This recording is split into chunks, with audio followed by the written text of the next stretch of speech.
शिवसेना के खिलाफ शिवसेना का बीजेपी के खिलाफ वोट करने के ऐलान के बाद महाराष्ट्र में सरकार बचाने की अब सरगर्मी काफी तेज हो गई है। सूत्रों के हवाले से खबर यह मिल रही है कि एनसीपी सदन में सरकार के पक्ष में वोट करेगी। एनसीपी के 41 विधायक हैं। एनसीपी समर्थन अगर कर देती है तो फिर बीजेपी की सरकार आसानी से बहुमत साबित कर देगी।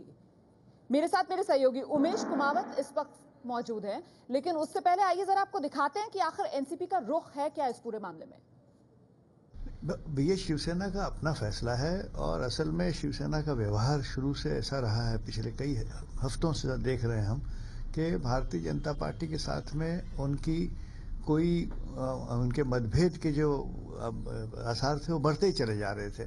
और मुझे लगता है कि शिवसेना की लीडरशिप ने वो पॉलिटिकल मैच्योरिटी नहीं बताई जो ज़रूरी थी और उसके पेश नज़र भारतीय जनता पार्टी ने उनकी परवाह नहीं की।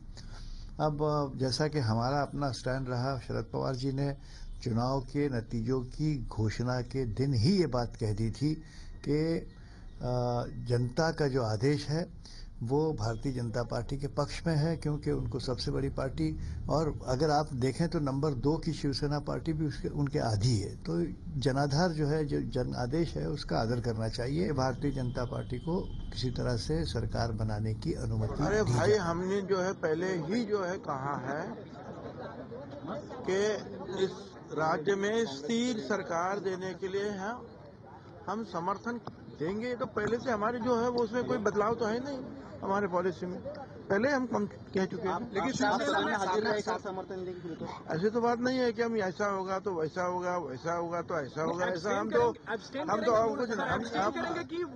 कुछ हमने कहा कि हम इस सरकार को स्थिरता देने के लिए, इस राज्य के भलाई के लिए हम पूरी कोशिश करने वाले हैं और आप देखेंगे।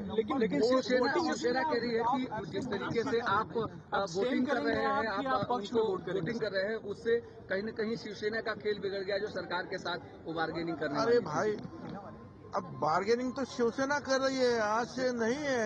जैसे जब से जो है रिजल्ट आए हैं तब से बार्गेनिंग शुरू है। वो दिल्ली में बार्गेनिंग कर रहे हैं, यहाँ बार्गेनिंग कर रहे हैं, हम कोई बार्गेनिंग तो कर रहे हैं। सर, एक सवाल आखिरी है, साफ कर दीजिए कि एब्सटेन करेंगे वोटिंग से या पक्ष में वोट करेंगे?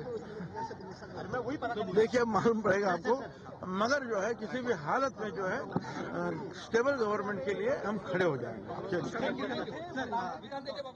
सुना आपने एनसीपी के नेता छगन भुजबल, जिन्होंने दलील दी कि स्थिर सरकार के लिए सरकार के साथ महाराष्ट्र में खड़ी होगी एनसीपी। हम सीधे रुख करेंगे, मेरे साथ मेरे सहयोगी उमेश कुमावत इस वक्त मौजूद हैं।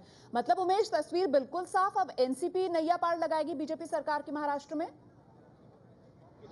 बिल्कुल रोमाना, ये तस्वीर बिल्कुल साफ हो गई है कि अब एनसीपी सदन के अंदर जो है विश्वास मत के फेवर में वोट करेगी और सदन के अंदर करेगी। अगर आपको याद होगा तो पहले शरद पवार ये कह रहे थे कि विश्वास मत के दौरान उनके विधायक एब्सटेन रहेंगे, लेकिन अब जो है एनसीपी ने अपना पाला बदल लिया है और वो अंदर वोट करेंगे। इससे रोमाना सबसे बड़ी बात ये होगी कि ये थोड़ी सी बीजेपी के लिए ऑकवर्ड सिचुएशन है, क्योंकि बीजेपी के कई नेता नहीं चाहते कि एनसीपी उनको अंदर समर्थन दे, वो बाहर से समर्थन दे, बाहर एब्सटेन करे उनके विधायक, ये चाहती है। लेकिन एनसीपी ने ऐन वक्त पर जो है पेश कर दिया है बीजेपी के लिए, क्योंकि यही बीजेपी के नेता, अब जैसे शिवसेना के नेता कह रहे हैं कि इसी एनसीपी के खिलाफ बीजेपी के नेताओं ने जब चुनाव चल रहा था तब पूरे राज्य में भ्रष्टाचारी है, नेशनलिस्ट करप्ट पार्टी है, इस तरह के बयान दिए थे। अब उसी के आधार पर, उन्हीं के आधार पर जो है यहाँ पर सरकार बन रही है। तो ये थोड़ी सी बीजेपी के लिए ऑकवर्ड सिचुएशन है, लेकिन ये साफ हो गया है कि उमेश, बीजेपी से ज्यादा शायद ये पर्सनली देवेंद्र फडणवीस के लिए बहुत ज्यादा एक एम्बैरेसिंग सिचुएशन जो बढ़ती हुई नजर आ रही है, क्योंकि मुझे याद आ रहा है इस वक्त एक 26 सितंबर को शायद बाकायदा ट्वीट देवेंद्र फडणवीस की तरफ से भी किया गया था। उन्होंने कहा था कि किसी भी हाल में एनसीपी से कोई समर्थन नहीं लिया जाएगा, कोई साठगांठ नहीं होगी। और अब वही मुख्यमंत्री देवेंद्र फडणवीस उन्हीं की सरकार को समर्थन देंगे एनसीपी के विधायक। बिल्कुल रोमाना, ये सही बात है। आप जो कह रही है वो बात सही है। बिल्कुल देवेंद्र फडणवीस को जब ये सवाल पूछा गया था कि क्या आप एनसीपी का समर्थन लेंगे, तो उन्होंने ये बात 3 बार कही थी, नहीं लेंगे, नहीं लेंगे, नहीं लेंगे, इस तरह का उनका बयान है। लेकिन आज स्थिति बिल्कुल उससे उल्टी हो चुकी है। देवेंद्र फडणवीस खुद मुख्यमंत्री है और जो बात कही थी एनसीपी ने, इसमें सबसे बड़ी बात यह है कि जो सबसे पहला इंटरव्यू आया था शरद पवार उनका, तो उन्होंने ये कहा था कि वो एब्सटेन करेंगे, उनके विधायक बाहर रहेंगे और बाहर से समर्थन देंगे। लेकिन जब अब ये साफ हो गया कि शिवसेना उनके साथ नहीं है, शिवसेना आज विरोध में मतदान करेगी, तो ये सबसे बड़ी बात थी कि एनसीपी पे ही डिपेंड थी बीजेपी। तो ऐसे में एनसीपी ने अपना पाला बदल लिया है और एनसीपी ने फैसला लिया है कि वो अंदर बीजेपी के फेवर में वोट करेंगे। जाहिर सी बात है कि बीजेपी के लिए सबसे ऑकवर्ड सिचुएशन है इस वक्त महाराष्ट्र में। जी, और विधानसभा में नेता विपक्ष के लिए शिवसेना की तरफ से ताल ठोक दी गई है।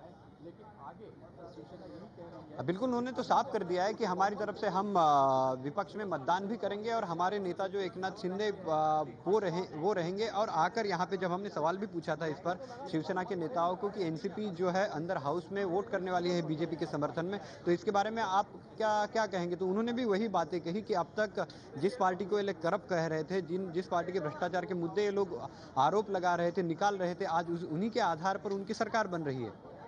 जी, तो कुल मिलाकर महाराष्ट्र की सियासत जिसकी ये तस्वीर पल पल बदलती हुई नजर आ रही है। फिलहाल आपको बता दें कि कल तक जो तस्वीर उभरकर सामने आ रही थी, तो विधानसभा अध्यक्ष के लड़ाई में 3 दल थे जो ताल ठोक रहे थे, लेकिन उसके बाद एक तब्दीली देखने के लिए मिली और शिवसेना और कांग्रेस ने अपने उम्मीदवार वापस ले लिए। लेकिन अब जो तस्वीर उभर रही है, तो सीधे एनसीपी के समर्थन से देवेंद्र फडणवीस सरकार जो बनती हुई नजर आ रही है, बचती हुई नजर आ रही है। लेकिन इससे सवाल उठते हैं खुद देवेंद्र फडणवीस पर भी। ये 26 सितंबर का देवेंद्र फडणवीस का ट्वीट हम आपको दिखा रहे हैं। बाकायदा ट्वीट किया था देवेंद्र फडणवीस ने, बीजेपी कभी भी एनसीपी के साथ गठबंधन नहीं करेगी, ये सिर्फ अफवाहें हैं। क्योंकि उस दौरान चर्चा जोरों पर थी कि बीजेपी और एनसीपी में गठबंधन हो सकता है।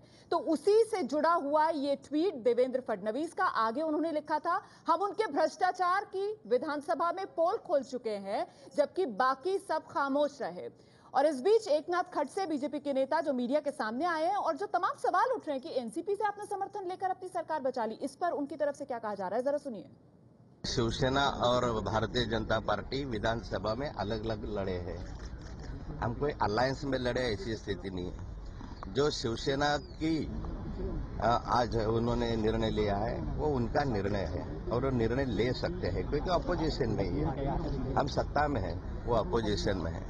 हमने कोशिश की कि अध्यक्ष पद का चुनाव जो है वो निर्विरोध होना चाहिए, इसलिए सभी से देवेंद्र जी ने बात किया, उसको प्रतिशत नहीं मिला, ठीक है, उनको अगर विरोध में मतदान करना है तो वो कर सकते हैं, वो उनका निर्णय है। एनसीपी का समर्थन हमने न कभी मांगा है न हम कभी उनके पास गए हैं। एनसीपी ने खुद होके हम लोगों को समर्थन दिया है। अब जब कोई खुद होके समर्थन देता है तो हम क्यों नकारे उसको।